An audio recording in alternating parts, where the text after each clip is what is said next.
Nanay, relax lang po kayo dyan. At namnamin po ninyo ang inihandang presentation po na pinagpaguran, pinaghirapan, pinagpuyatan, lahat na po kanilang ginawa. Palakpakan po natin ang youth ministry.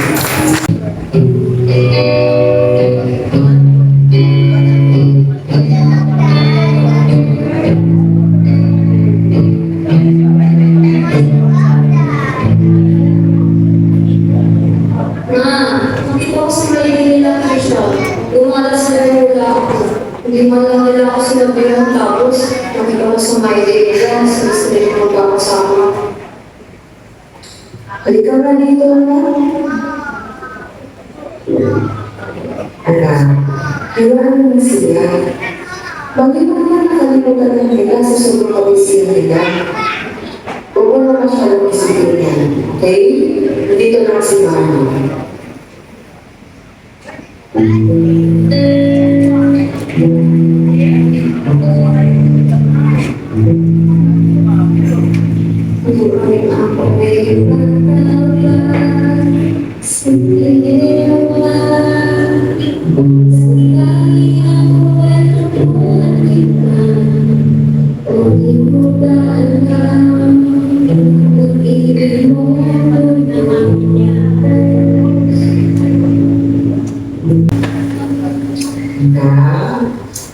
Anong kain na?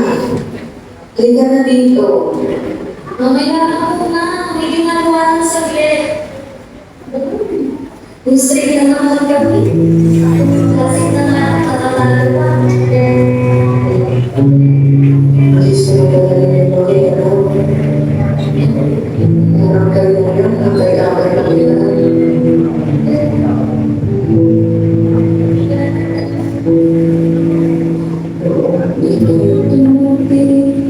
Sa mundo na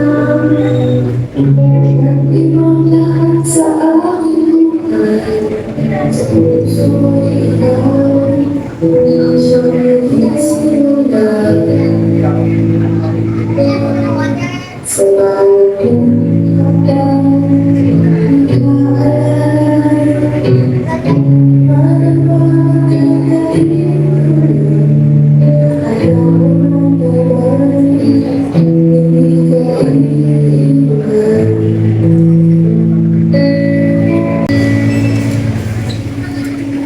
Ay nako, ano ba naman ito? Sunod-sunod activities. May quiz, may poster making, tapos may research pa kami. Naguguluhan na ako sa gagawin ko. Hindi ko na alam gagawin ko. Tama ko ba ang ginagawa ko? Ma, napapagod na ako. Galing na ako. Oo, dami na. Anak, alam mo, huwag mo masyadong stress ng sarili mo. Hindi mo kailangan i-pressure ang sarili mo sa mga accounts. Okay mo ako mga grades. Okay na ako doon. Okay na si Mama doon. Okay? Ang gusto ko, mag-enjoy ka na. Hindi mo kailangan maging perfecto. Basta na namin natatandaan na nandito lang si Mama. Okay? Ma, ikaw pala, lagi kang nandyan, kahit hindi ko napapansin. Ngunit ko'y hapon mo, hanggang nalunan ko. Bawat buhay, ikaw kasama ko. Kaysa naglaan, ako kay kaya mo. At sa aking bawat bulan, kasama kita. Yung paano ay kanya. Kaysa naglaan, ako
Sorry kung minsan hindi ko nasasabi sa'yo, hindi kita nasusukian, pero gusto ko lang sabihin sa'yo na mahal na mahal kita.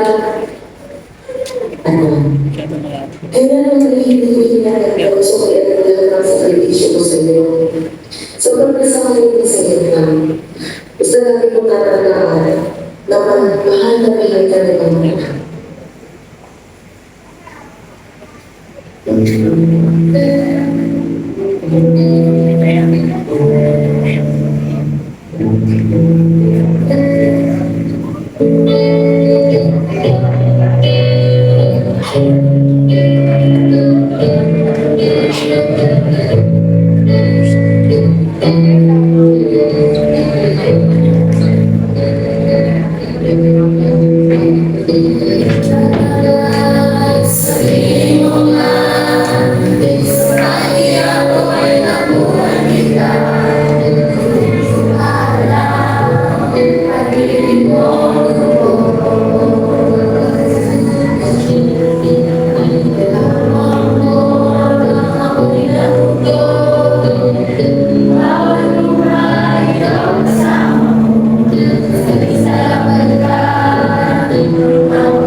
Ayan, so alam po namin hindi, Sa taas yung iba, sa hindi sobrang enough lahat ng sorpresa o sa munting presentasyon na to, maipakit na namin sa inyo ang aming taus-pusong pasasalamat at pagmamahal sa inyong guidance, sa inyong sakripisyo at pagmamahal sa aming inyong mga anak. At bilang aming mga nanay, lalo-lalo na dito sa loob ng church, we love you po. And youths, you can now go to other mothers para ibigay ang inyong munting handog.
Thank you for their endless love, their strength, at sa kanilang mga mabubuting puso.